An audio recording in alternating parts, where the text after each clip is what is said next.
नमस्कार सभी साथियों का स्वागत है अपने चैनल संतोष जी के एक्सप्रेस में।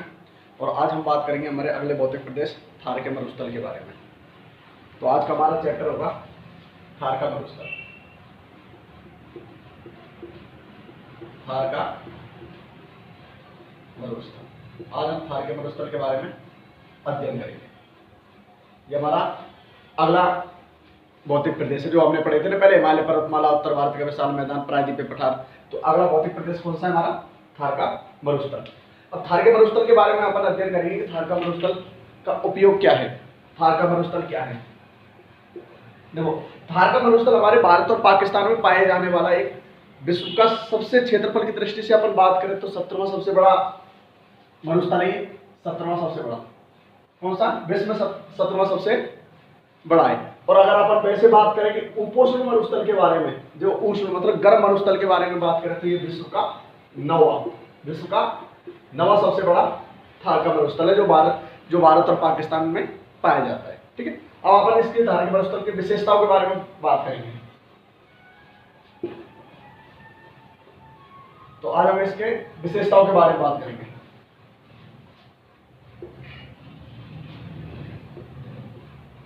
यह मरुस्थल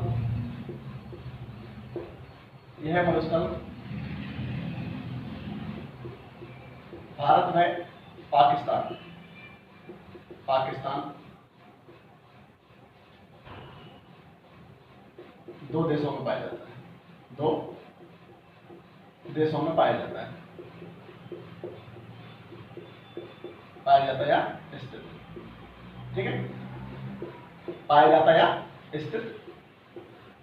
ठीक है, कितने देशों में? भारत और पाकिस्तान में। इसका जो ज्यादातर जो 80% हिस्सा है ना, ये हमारे भारत देश में स्थित है।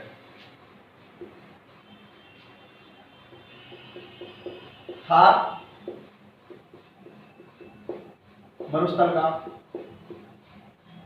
80% हिस्सा भारत व 20% हिस्सा पाकिस्तान का। कहां पे? पाकिस्तान। ठीक है, यह विश्व का क्षेत्रफल की दृष्टि से 17वां सबसे बड़ा मरुस्थल है।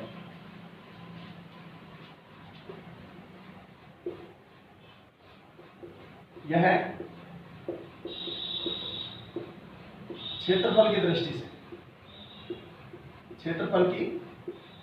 दृष्टि से विश्व का 17वां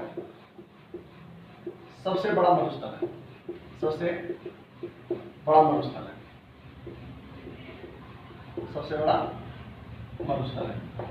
ठीक। थार का मरुस्थल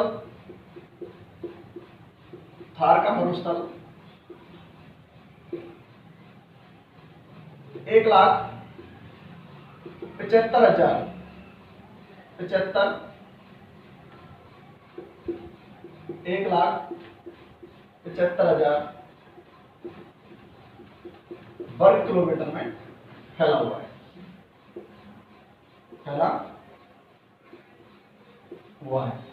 यह एक ऐसा मरुस्थल है, इसकी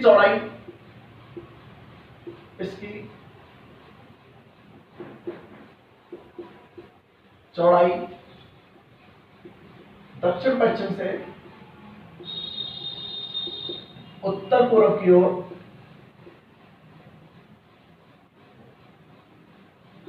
165 से 330 किलोमीटर तक है। यह एक कैसा मरुस्थल है?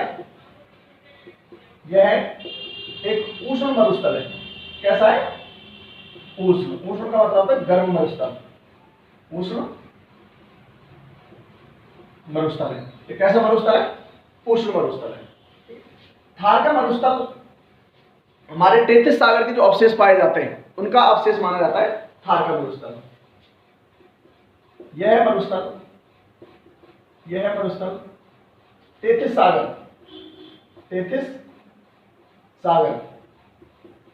सागर का अवशेष माना जाता है।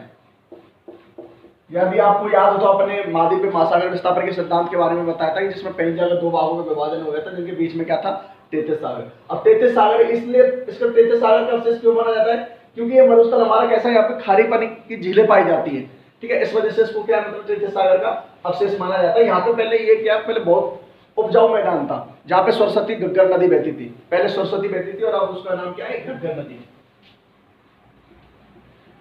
इस क्षेत्र में पहले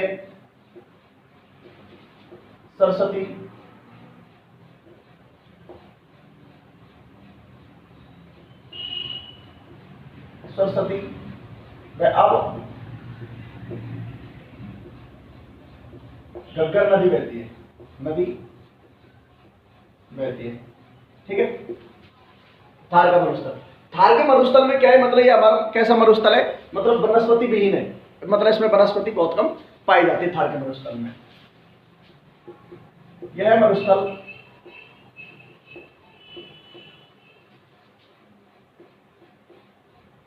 वनस्पति विहीन, वनस्पति विहीन मरुस्थल है, विहीन मरुस्थल है, क्योंकि वनस्पति बहुत कम पाई जाती है। यहाँ थार के मरुस्थल में खारे पानी की झीलें पाई जाती है, थार के मरुस्थल में खारे पानी की झीलें पाई जाती है, जिन्हें बोलते हैं अपन छोटी झीलों को प्लाया। क्या बोलते हैं, प्लाया। पॉइंटों को मिटा देता हूँ, बाकी आगे वाले पॉइंट लेते हैं अपन।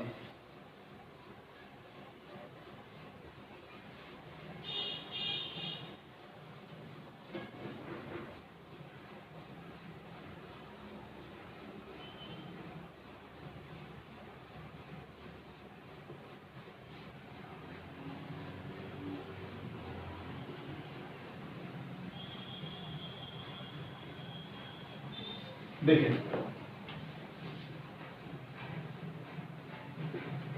थार के मरुस्थल में क्या पाई जाती है, खारे पानी की झीलें।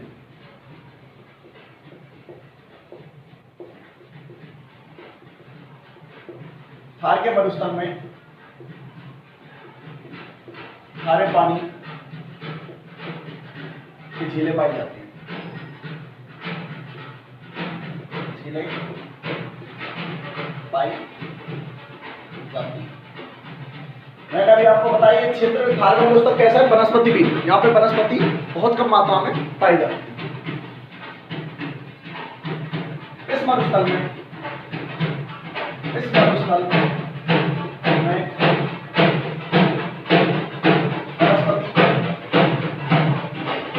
बहुत कम मात्रा में पाई जाती है,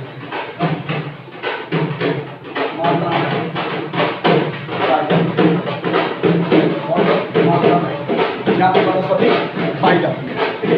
ये हमारा किसका अवशेष है, मतलब एक थार का मरुस्थल, ये पहले किसका अवशेष माना जाता है, तो थार तैतीस सागर के अवशेष के रूप में इसको जाना जाता है।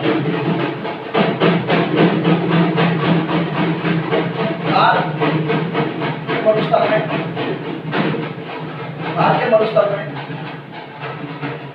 कुछ पौष्टिक घास है, कुछ पौष्टिक घास पाई जाती है, जो दुधारू पशुओं के लिए, जो दुधारू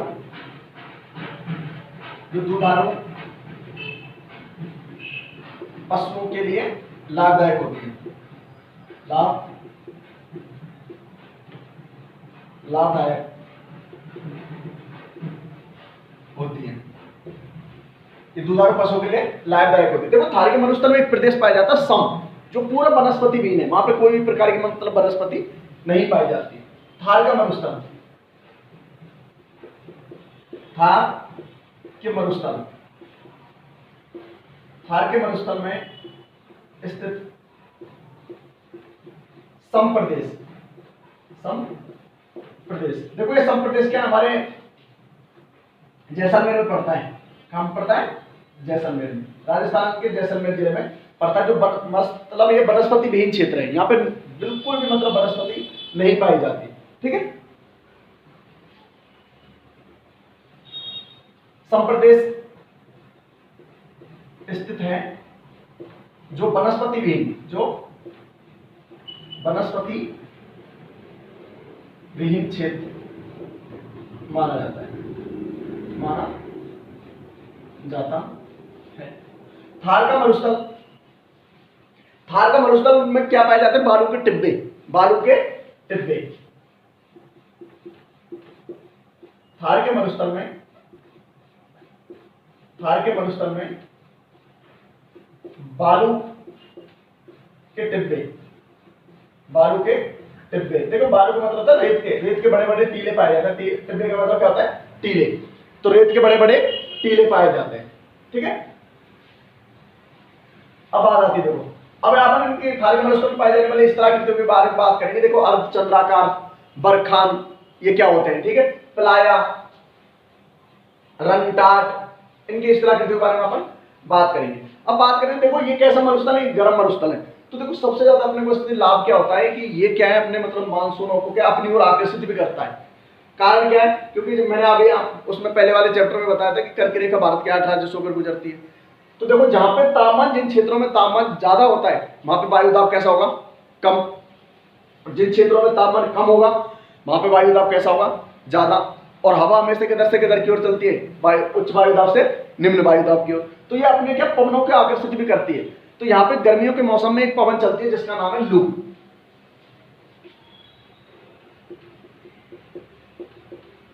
थार के मरुस्थल में, थार के मरुस्थल में गर्मी के समय, गर्मी के समय एक पवन चलती है, पवन चलती है जिसे लू कहा जाता है, जिसे लू कहा जाता है। देखो हमारे राजस्थान में और जो पश्चिम राजस्थान है हमारा, उसमें क्या गर्मियों के महीने में मतलब एक प्रचंड मतलब वो चलती है हवा, जिसे अपन कहते हैं लू। लू कैसी है? गर्म हवा है। कैसी है ये? गर्म हवा है।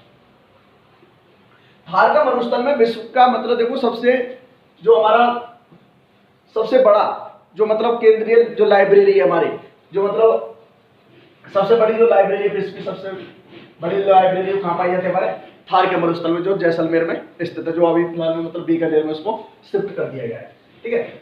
अब बात आते हैं थार के मरुस्थल में क्या, मैंने अभी आपको बताया कि थार के मरुस्थल में हमारे क्या पवनों को आकर्षित करने का ये महत्वपूर्ण केंद्र माना जाता है। थार के मरुस्थल में कुछ इस तरह करके पाई जाती हैं।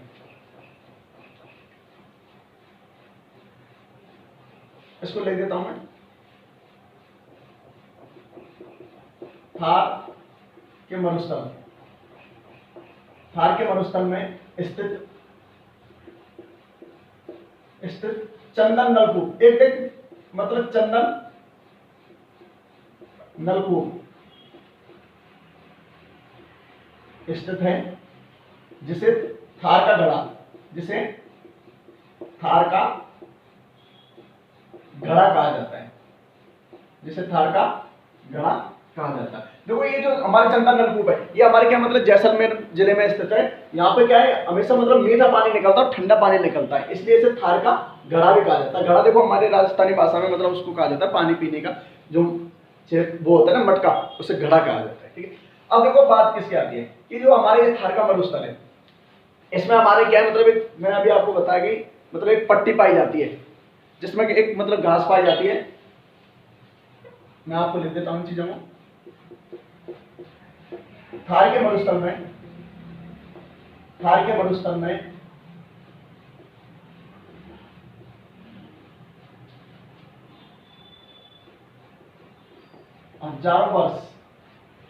हजारों वर्ष पूर्व के अवशेष मिले हैं जिसे आकलवुड फॉसिल पार्क कहा जाता है, जिसे Akal wood fossil park, Akal wood fossil park कहा जाता है। ये हमारे आकलवुड फॉसिल पार्क से देखो मतलब इसमें क्या मतलब प्राचीन जो अवशेष है ना वो हमारे इसमें थार के मरुस्थल में पाया जाता है। जो हमारे जो राजस्थान का सबसे बड़ा जो राष्ट्रीय उद्यान है वो कौन सा आकलवुड फॉसिल पार्क जो जैसलमेर में स्थित है। इसमें मतलब क्या जीव जंतु के जैसे डायनासोर के जो अवशेष मिले ना वो हमारे आकलवुड फॉसिल पार्क से मिले। ठीक है, अब हम थार के मरुस्थल की और विशेषताओं के बारे में भी इसमें पढ़ेंगे, क्योंकि थार के मरुस्थल की देखो बहुत सारी विशेषताएं हैं।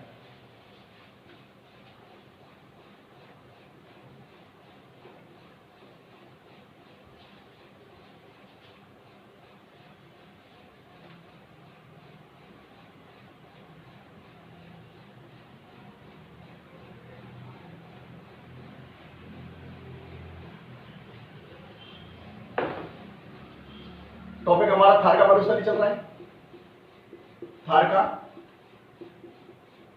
मरुस्थल। ये हमारे थार के मरुस्थल जो भी अभी चल रहा है ना अपने, ये थार के मरुस्थल की विशेषताएं, ये थार के मरुस्थल से बनने वाले जो क्वेश्चन है हमारे इसी में से आते हो। ठीक है, अब देखो बात करें हमें थार के मरुस्थल में, थार के मरुस्थल में अधात्मिक खनिज,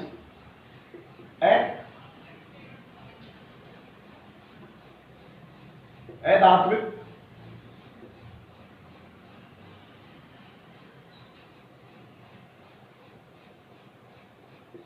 अधात्विक खनिज सर्वाधिक मात्रा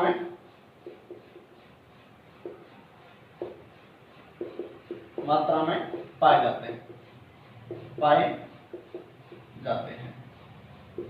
थार के मरुस्थल में देखो हमारे जैसलमेर, बाड़मेर और जो जोधपुर वाला जो इलाका है, इसमें देखो विश्व में जो सबसे कम गहराई पे अगर पेट्रोलियम निकाला जाता है, गैस निकाली जाती है, वो हमारे थार के मरुस्थल में निकाली जाती है। विश्व में सबसे कम गहराई पर, विश्व में सबसे कम गहराई पर पेट्रोल थार के मरुस्थल में निकाला जाता है, थार के मरुस्थल में निकाला जाता है। सबसे कम गहराई पर जो पेट्रोलियम निकाला जाता है वो थार के मरुस्थल में निकाला जाता है, जो हमारे देखो बाड़मेर, एक हमारे राजस्थान का जिला है, कौन सा है, बाड़मेर, जिसमें तेल के कुएं विजया,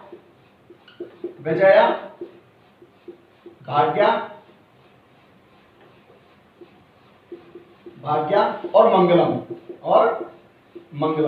ये हमारे क्या है, मतलब थार के मरुस्थल में स्थित मतलब जिला हमारा बाड़मेर है, जिसमें मतलब विजया, भाग्य, मंगलम क्या तेल के कुएं जो विश्व में सबसे कम गहराई पर अगर जो तेल निकाला जाता है, पेट्रोलियम निकाला जाता है, वो कहां पे निकाला जाता है, थार के मरुस्थल में। देखो थार के मरुस्थल को दो भागों में बांटते हैं।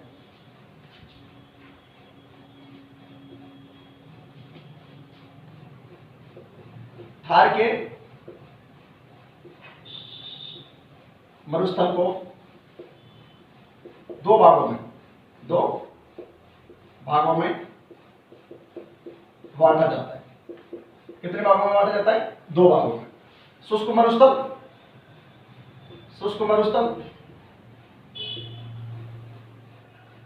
और अर्धशुष्क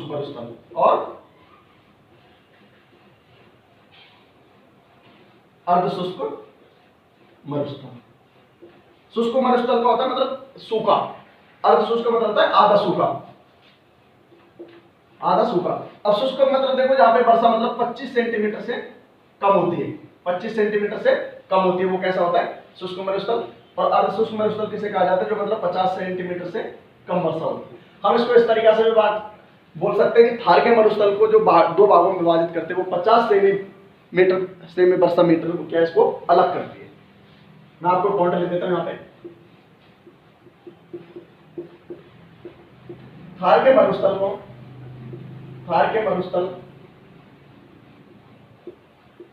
50 सेमी वर्षा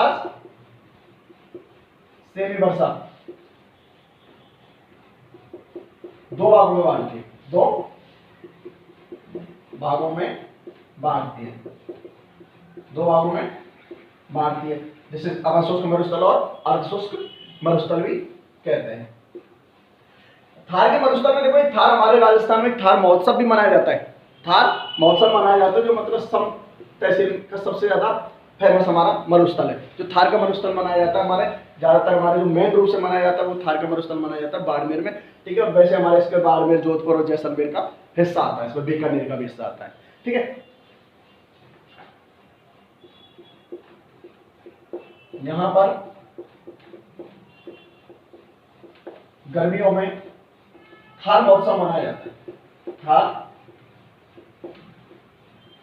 महोत्सव मनाया जाता है, मनाया जाता है। जो जिसका मेन क्षेत्र जो है वो क्या है हमारे बाड़मेर में, जो सम तहसील है ना, हमारे सम जैसलमेर तहसील पड़ती है, बाड़मेर में नहीं है, लेकिन थार महोत्सव हमारे बाड़मेर में, जोधपुर में मनाया जाता है, ठीक है।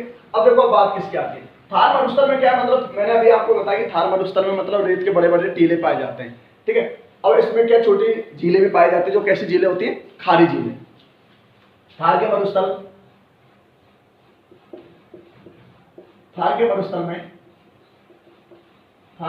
में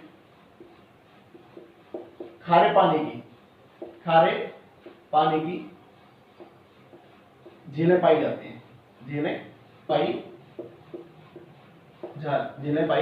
जाती हैं। जैसे अपन पढ़ेंगे, देखो इसमें अपन बहुत सारी झीलें पढ़ेंगे खारे पानी की, जैसे कांकरे हो गई, कछारी हो गई, पीतमपुरी हो गई। अब अपन खारे पानी की झीलों की मैं अलग से एक शॉर्ट ट्रिक्स बता दूंगा इसी में, ठीक है। थार के मरुस्थल में जो इस तरह कृत्य पाए जाते हैं वो हमारी कैसी होती है, मतलब अर्धचंद्राकार रूप में, जिसे अपन बरखान बोलते हैं। क्या बोलते हैं, बरखान।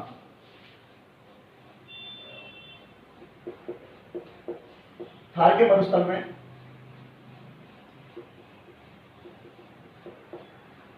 मरुस्थल में कुछ स्थलाकृतियां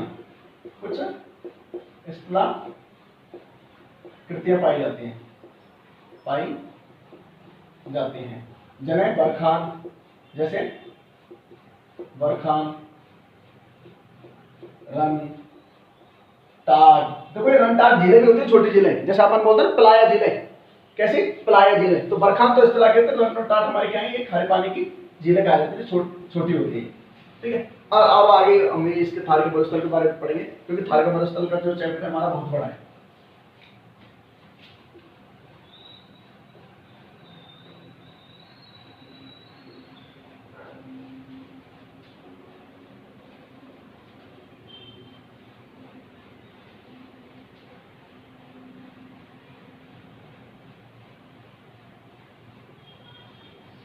देखो थार के मरुस्थल में मौसमी प्रकार की नदियां पाई जाती हैं। थार के मरुस्थल में मौसमी नदियां, कौन सी, मौसमी नदियां, जो हमारे बरसात के मौसम में बहती है, सिर्फ मौसमी नदियां पाई जाती है। नदियां बहती हैं ना, नदियां बहती हैं, ठीक है। अब मैंने अभी आपको बता दिया कि थार, ये जो हमारा थार का मरुस्थल है ना, ये विश्व में, देखो अगर अपन विश्व की बात करेंगे तो सबसे कम वर्षा वाला जो क्षेत्र है वो है हमारा लेह लद्दाख।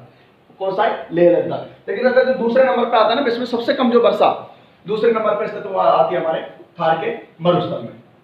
थार का मरुस्थल है ना, ये हमारा मतलब सर्वाधिक जैव विविधता जो पाई जाती है विश्व में, वो कहां पर पाई जाती है, थार के मरुस्थल में। सर्वाधिक जैव विविधता, थार के मरुस्थल, सर्वाधिक जैव विविधता विश्व में, कहां पे, विश्व में थार मरुस्थल में पाई जाती है। थार मरुस्थल में पाई जाती है, कहां पाई जाती है, थार मरुस्थल में। विश्व में जो सबसे ज्यादा जनसंख्या घनत्व जिन मरुस्थलों में पाया जाता है वो कहां पे पाया जाता है, थार के मरुस्थल में। अपन बात उसकी नहीं कर रहे जनसंख्या घनत्व की, थार मरुस्थल में जनसंख्या घनत्व, थार मरुस्थल ये मतलब हमारे मरुस्थलों में जो सबसे ज्यादा जो जनसंख्या घनत्व पाया जाता है ना, वो कहां पाया जाता है, हमारा थार मरुस्थल में। विश्व के सभी मरुस्थलों में,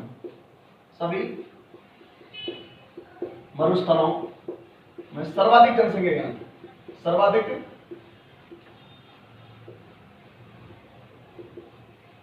जनसंख्या घनत्व थार मरुस्थल में पाया जाता है। थार मरुस्थल में पाया जाता है। कहाँ पाया जाता है? थार मरुस्थल में।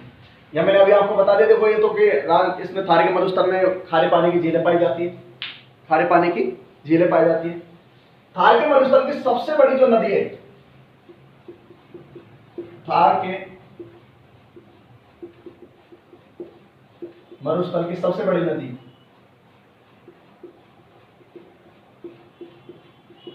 सबसे बड़ी नदी वो कौन सी है? घग्गर। घग्गर। अब घग्गर नदी को राजस्थान का शोक भी कहा जाता है, ये ध्यान रखो। घग्गर नदी को राजस्थान का शोक, इसको राजस्थान का शोक भी कहा जाता है।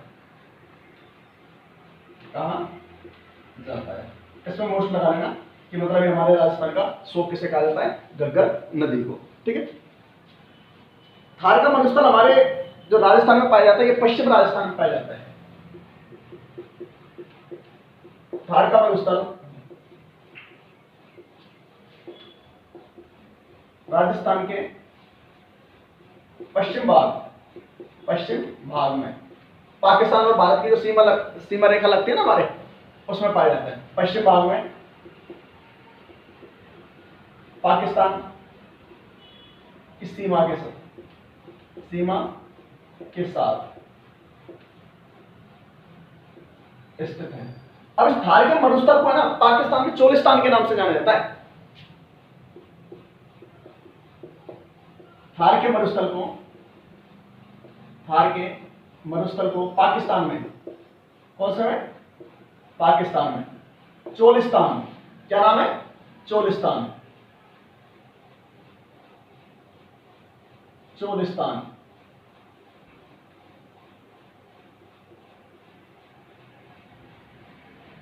चोलिस्तान के नाम से भी जाना जाता है।